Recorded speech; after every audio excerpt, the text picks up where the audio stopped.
ഇപ്പോൾ ദേശീയ തലത്തിൽ പ്രധാന ചർച്ചാ വിഷയം സൗദി അറേബ്യയും പാകിസ്ഥാനും തമ്മിലുള്ള കരാറാണ്. ആ കരാറിൽ ആണവായുധങ്ങൾ പാകിസ്ഥാൻ സൗദി അറേബ്യയിലേക്ക് നൽകുന്ന ഘട്ടത്തിലേക്ക് വരെ പോകുകയാണ്.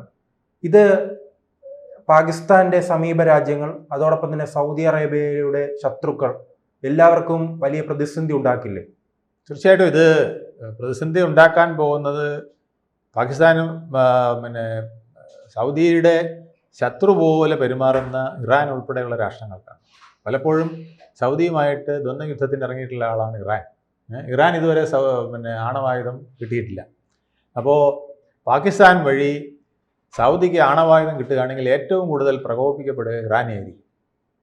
അപ്പോൾ ഇറാൻ ഇപ്പോൾ ഏകദേശം ഒരു സൗഹൃദത്തിൽ ഇങ്ങനെ വന്നുകൊണ്ടിരിക്കുകയാണ്. ഇസ്രയേലിൻ്റെ ഇപ്പോഴത്തെ അടിയുണ്ടായല്ലോ ഒമാൻ ദോഹയിൽ. ആ ദോഹയിലെ ആക്രമണത്തോടു കൂടി അറേബ്യൻ രാഷ്ട്രങ്ങളും ഇസ്ലാമിക് കൺട്രീസും എല്ലാം കൂടെ ഒന്നിച്ചുകൂടി സമ്മിറ്റ് നടത്തി. ആ സമ്മിറ്റിലെടുത്ത തീരുമാനം നമുക്ക് ഒന്നിച്ച് നീങ്ങണം, ഒറ്റക്കെട്ടായി പോകണമെന്നാണ്. അപ്പോൾ അതിനിടയ്ക്കാണ് ഈ സമ്മേളനത്തിൽ നുഴഞ്ഞു കയറി പതുക്കെ പാകിസ്ഥാൻ സൗദിയെയും ഒക്കെ കൂട്ടുപിടിച്ച് ഒരു കരാറിൽ ഒപ്പിടാനുള്ള ശ്രമം നടത്തുന്നത്. സൗദിയെ സംബന്ധിച്ചിടത്തോളം അവർക്ക് ആണവായുധം ചുളിവിൽ കിട്ടുന്ന ഒരു അവസരം വന്നാൽ അവരത് കളയില്ല. അതുകൊണ്ടാണ് കാരണം ഇന്ത്യയെ ഒന്നും കൂട്ടുപിടിച്ചിട്ട് സൗദിക്ക് ഒരിക്കലും ആണവ ശക്തിയാവാൻ പറ്റില്ല. കാരണം നമ്മൾ അങ്ങനെ ആയുധം നമ്മൾ തന്നെ ഉപയോഗിക്കില്ല, പിന്നെ മറ്റൊരാൾക്ക് കൊടുത്ത് കൂടുതൽ വിനയുണ്ടാക്കുന്ന, ലോകത്തിന് ഭീഷണി ഉണ്ടാകുന്ന ഒരു പ്രവൃത്തിക്കും ഇന്ത്യ നിലകൊള്ളില്ല. സൗദിയുമായിട്ട് നമ്മൾ നല്ല ബന്ധമാണ്, വളരെ ഊഷ്മളമായ ബന്ധമാണ്. നമ്മൾ ഈ നല്ല ട്രേഡ് കരാറിലും ഏർപ്പെട്ടിട്ടുണ്ട്. ഈ നല്ല ബന്ധം നിലനിൽക്കെ തന്നെയാണ് കോൺഗ്രസ് ഉൾപ്പെടെയുള്ളവർ വലിയ രീതിയിൽ കേന്ദ്ര സർക്കാരിനെ വിമർശിക്കുന്നുണ്ട്. ഈ കരാർ ഇന്ത്യക്ക് വലിയ രീതിയിൽ തിരിച്ചടിയാകുന്നു എന്ന് പറയുന്നുണ്ടല്ലോ, അതിലെന്തെങ്കിലും? അതായത് ഓരോ രാഷ്ട്രങ്ങളും ഇന്ത്യക്ക് തിരിച്ചടിയാകുമെന്ന് പറഞ്ഞാൽ ഇന്ത്യ ആക്രമിക്കാമെന്നോ അല്ലെങ്കിൽ ഇന്ത്യയുമായിട്ട് ഉള്ള ബന്ധത്തിൽ മോശം വരുമെന്നോ സൗദി ഇതുവരെ പറഞ്ഞിട്ടില്ല. സൗദിക്ക് അവർക്ക് സംരക്ഷണം ആവശ്യമായ ചില ഘട്ടങ്ങൾ വന്നിരിക്കുന്നു എന്ന് തോന്നലുണ്ടായി. ഇപ്പം ഖത്തറിൽ നടന്ന സംഭവങ്ങൾ സൗദിയെ ഭയപ്പെടുത്തിയിട്ടുണ്ട്. അമേരിക്കയുടെ തണലിൽ ഞങ്ങൾക്ക് വളരാൻ കഴിയുമോ എന്ന് സൗദിക്ക് സംശയമുണ്ട്. ഇതുവരെ UAE അടക്കമുള്ള രാഷ്ട്രങ്ങൾ, ഖത്തറാവട്ടെ, കുവൈറ്റ് ആവട്ടെ, സൗദി ആവട്ടെ, എല്ലാവരും ആശ്രയിച്ചിരുന്ന ആരെയാണ്? കോടിക്കണക്കിന് ഡോളറുകൾ കൊടുത്തുകൊണ്ട് അമേരിക്കയാണ് തങ്ങളുടെ സെക്യൂരിറ്റിയുടെ കുത്തകാവകാശം ഏൽപ്പിച്ചിരുന്നത് അല്ലേ? അപ്പോൾ ഖത്തർ എന്ന് പറയുന്ന ദോഹയിൽ ഭയങ്കരമായൊരു ബേസുള്ള US മിലിറ്ററി ബേസുള്ള ഒരു സ്ഥലമാണ്. അവിടെ കടന്ന് ഇസ്രായേൽ ആക്രമിച്ചിട്ട് US അറിഞ്ഞില്ല, അല്ലെങ്കിൽ അറിഞ്ഞപ്പോൾ വൈകിപ്പോയി എന്ന് പറയുന്ന സാഹചര്യം ഉണ്ടായത് ആ രാഷ്ട്രങ്ങളിലെല്ലാം വലിയ വിമർശനമായിരിക്കുകയാണ്. അപ്പോൾ സൗദിക്ക് ഒരു ഭീഷണി പോലെ അവർക്ക് തോന്നുന്നുണ്ട്. എക്സ്റ്റേണലായിട്ടുള്ള ആക്രമണങ്ങൾ വരുമ്പോൾ ചിലപ്പം അമേരിക്ക കണ്ണടച്ചാൽ, ഇനിയും ട്രംപിൻ്റെ ഭരണം അവസാനിച്ചിട്ടില്ല, ഇനിയും 3 വർഷം കൂടെ കിടക്കുകയാണ്, 3 വർഷത്തിലേറെ ഉണ്ട്. അപ്പോൾ അവിടെ നമുക്ക് സുരക്ഷയ്ക്കായിട്ട് ചിലപ്പോൾ പാകിസ്ഥാനിൽ നിന്നും കിട്ടുമെന്ന് അവർ പ്രതീക്ഷിക്കില്ല. പക്ഷേ ആണവ കരാറും അല്ലെങ്കിൽ ആണവോർജത്തിൻ്റെ ഒരു അണുബോംബിൻ്റെയോ ആണവോർജത്തിൻ്റെയോ ഒരു ഫോർമുലയോ തിയറിയോ ഒക്കെ കിട്ടുകയാണെങ്കിൽ അത് നമ്മൾക്ക് ഗുണകരമാകുമെന്ന് അവർക്ക് തോന്നിയിട്ടുണ്ടാവാം. അതാണ് അവർ ഇതിൽ ഏർപ്പെട്ടിരിക്കുന്നത്. സൗദി മാത്രമല്ല, മറ്റ് അറബ് രാജ്യങ്ങളും ഈ പാകിസ്ഥാനുമായി കൂടുതൽ കരാറിലെത്തുമെന്നാണ് പാകിസ്ഥാന്റെ അവകാശവാദം. അപ്പോൾ പാകിസ്ഥാന്റെ എവിടെ പോയി കരാറിലെത്തിയാലും ഏത് ആയുധമാണെങ്കിലും അവരുടെ ലക്ഷ്യം ഇന്ത്യയാണല്ലോ. അതെ, അത് തീർച്ചയായിട്ടും ഇന്ത്യയാണ്. പക്ഷേ ഇന്ത്യയെ അത്തരത്തിലൊരു ആക്രമണത്തിന് അവർ മുതിരുമെന്ന് എനിക്ക് തോന്നുന്നില്ല. കാരണം ഇന്ത്യയുടെ ശക്തി എന്താണെന്ന് സൗദി അറേബ്യക്ക് നിലവിലറിയാം. അപ്പോൾ പാകിസ്ഥാനും കഴിഞ്ഞ തവണ പാകിസ്ഥാനാണ് നമ്മളെ ആക്രമിച്ചത് എന്ന് നമ്മൾ വിശ്വസിക്കുന്നില്ലല്ലോ. ഓപ്പറേഷൻ സിന്ദൂറിൽ നമ്മൾ അടിച്ചപ്പം തിരിച്ചടിച്ചത് ആരും കൂടെ ചേർന്നാണ്? ചൈനയും കൂടെ ചേർന്നാണ്. അമേരിക്കയുടെ രഹസ്യ പിന്തുണ ഉണ്ടായിരുന്നു എന്ന് വരെ സംശയിക്കുന്ന സാഹചര്യത്തിലാണ് നമ്മളിപ്പോൾ പോകുന്നത് അല്ലേ? അപ്പോൾ ചൈന ഉണ്ടായിരുന്നു എന്നുള്ളത് നമുക്ക് വളരെ വ്യക്തമാണ് അല്ലേ? എന്നിട്ടും നമ്മൾ ചൈന, തുർക്കി, പിന്നെ ഇറാൻ നേരിട്ട് വന്നില്ലെങ്കിലും ഇറാൻ്റെയും മൗനസമ്മതം ഉണ്ടായിരുന്നു. ഇറാൻ ഇന്ത്യ ആയതുകൊണ്ട് നേരിട്ട് ഇടപെടാൻ അവർ മടിച്ചു അല്ലേ? അസർബൈജാൻ, ഇതുപോലുള്ള പല രാജ്യങ്ങളും കൊച്ചു കൊച്ചു സൗകര്യങ്ങൾ അവർക്ക് ചെയ്തു കൊടുത്തിട്ടുണ്ട്. അതെല്ലാം നിലനിന്നിട്ട് പോലും ഇന്ത്യക്ക് അടിക്കാനുള്ളത് കറക്റ്റായിട്ട് അടിച്ചു. നമ്മുടെ രാജ്യത്തേക്ക് വന്ന 100 കണക്കിന് ഡ്രോണുകളെ നമ്മൾ അകറ്റിവിട്ടു. ഇനി നരേന്ദ്രമോദി കഴിഞ്ഞ സ്വാതന്ത്ര്യ സമരത്തിന് പ്രത്യേകം പറഞ്ഞിട്ടുണ്ട്, സ്വാതന്ത്ര്യ ദിനത്തിൽ പ്രത്യേകം പറഞ്ഞിട്ടുണ്ട്, ഇനി നമ്മുടെ സംരക്ഷണം സുദർശന ചക്രം ഇന്ത്യ മുഴുവൻ വ്യാപിപ്പിക്കുന്ന ഒരു പദ്ധതിയിലേക്ക് അദ്ദേഹം നീങ്ങുകയാണ്. ഇതെല്ലാം മുന്നിൽ കണ്ടുകൊണ്ടാണ്. അപ്പോൾ അമേരിക്കയെ വിശ്വാസമില്ലാത്തിടത്തോളം കാലം തീർച്ചയായിട്ടും സൗദിയും മറ്റു രാഷ്ട്രങ്ങളും ഒക്കെ പാകിസ്ഥാനുമായിട്ട് ഒരു കരാറുണ്ടാക്കാം, ആണവായുധം തട്ടിയെടുക്കുന്നത്. അല്ല, സാറ് നേരത്തെ സൂചിപ്പിച്ചതുപോലെ തന്നെ ഈ ഓപ്പറേഷൻ സിന്ദൂറിന് പിന്നാലെ ഈ ചൈനയും പാകിസ്ഥാനും തമ്മിലുള്ള ഒരു ബന്ധം തെറ്റുന്നതായി തോന്നിയിട്ടുണ്ടോ? കാരണം അവരുടെ ആയുധങ്ങൾ ഉപയോഗിക്കാൻ കഴിയില്ലെന്നൊരു തോന്നലുള്ളത് കൊണ്ടാണ് അവർ ജർമ്മനിയുമായി കരാറിലേക്ക് പോകുന്നു, സൗദി അറേബ്യയുമായി കരാറിലേക്ക് പോകുന്നു, അമേരിക്കയുമായി കൂടുതൽ അടുക്കുന്നു.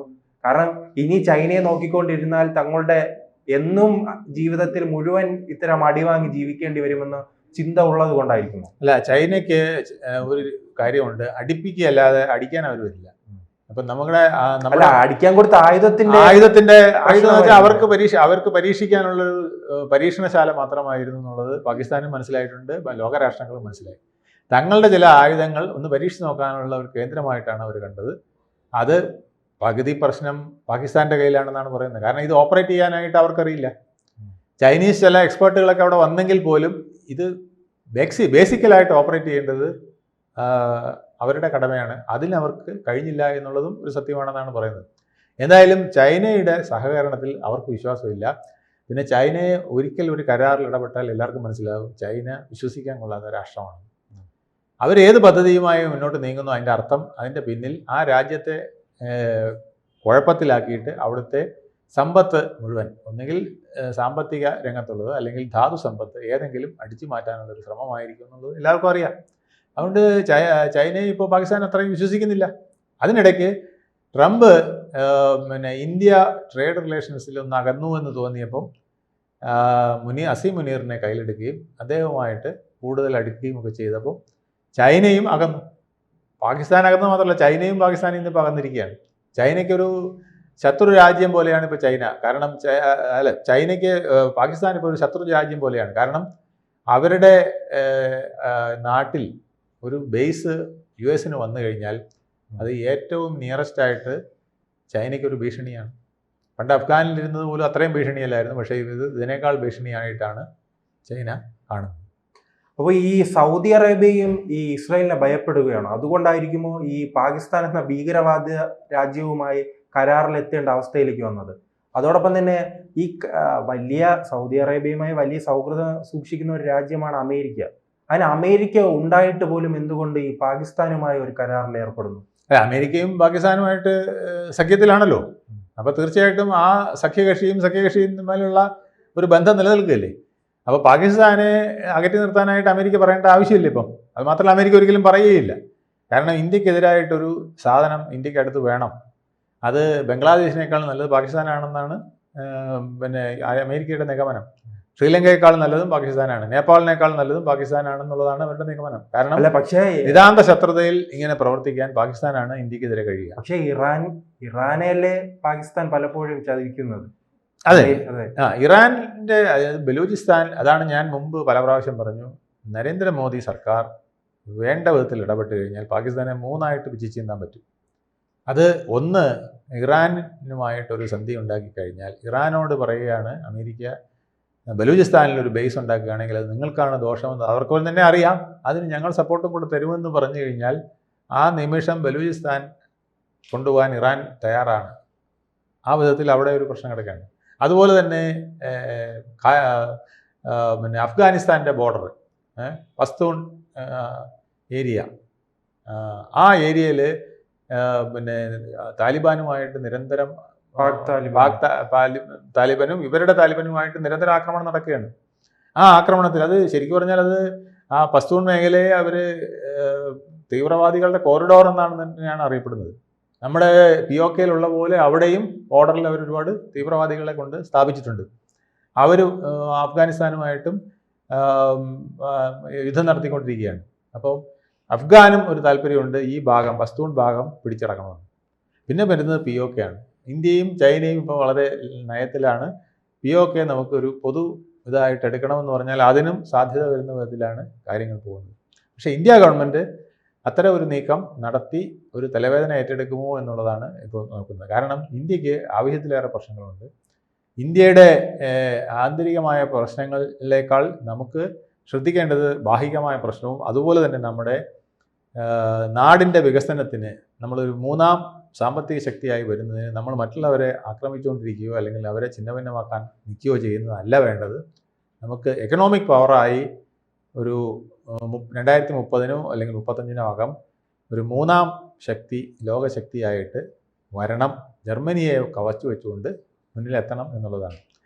2ാം സ്ഥാനം വരെ എത്തുമെന്നാണ് പറയപ്പെടുന്നത്. അമേരിക്കയ്ക്ക് നിൽക്കക്കള്ളിയിലാ വരുന്ന സാഹചര്യം വരികയും ചൈനയും ഇന്ത്യയും 1-2 സ്ഥാനങ്ങളിലേക്ക് എത്തുന്ന സാഹചര്യം വരുമെന്നാണ് പല എക്കണോമിസ്റ്റുകളും ലോക ആഗോളതലത്തിൽ കണക്ക് കൂട്ടുന്നത്. ഇന്ത്യക്ക് അതാണ് ലക്ഷ്യം. ഇന്ത്യക്ക് ചെറിയ ചെറിയ ആക്രമണങ്ങളോ ചെറിയ ചെറിയ യുദ്ധങ്ങളോ POK ഒന്നുമല്ല.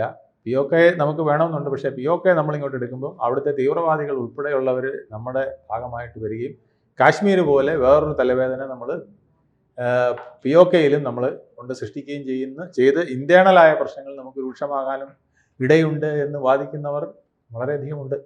അതുകൊണ്ടാണ് നമ്മൾ ധൃതി പിടിച്ച് POKയുടെ കാര്യത്തിൽ തീരുമാനിക്കുക. പക്ഷേ നമ്മളൊരു ക്ലെയിം ഇട്ടിട്ടുണ്ട്, എന്നും നമ്മുടെ ഭൂമിയാണ് എന്നുള്ളൊരു സാഹചര്യം വരും. എന്നാണ് അതിനെ ഒത്തുവരുന്നത്? ഇപ്പോൾ ഗാസയിൽ ചെയ്തതുപോലെ ഇന്ത്യക്ക് ചെയ്യാൻ പറ്റില്ല. ഇന്ത്യ ഒരു സമാധാന രാഷ്ട്രമാണ്.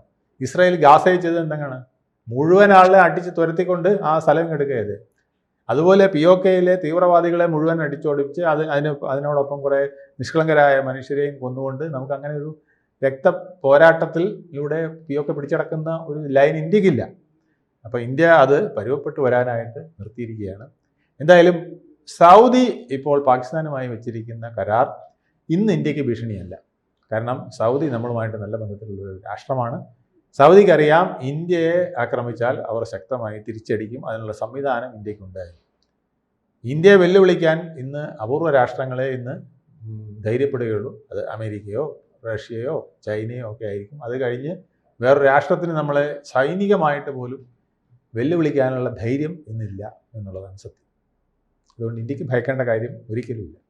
കൂടുതൽ വാർത്തകളും വിശേഷങ്ങളും നിങ്ങളിലേക്ക് എത്താൻ ABC മലയാളം സബ്സ്ക്രൈബ് ചെയ്യുക, ബെൽ ബട്ടണും അമർത്തുക.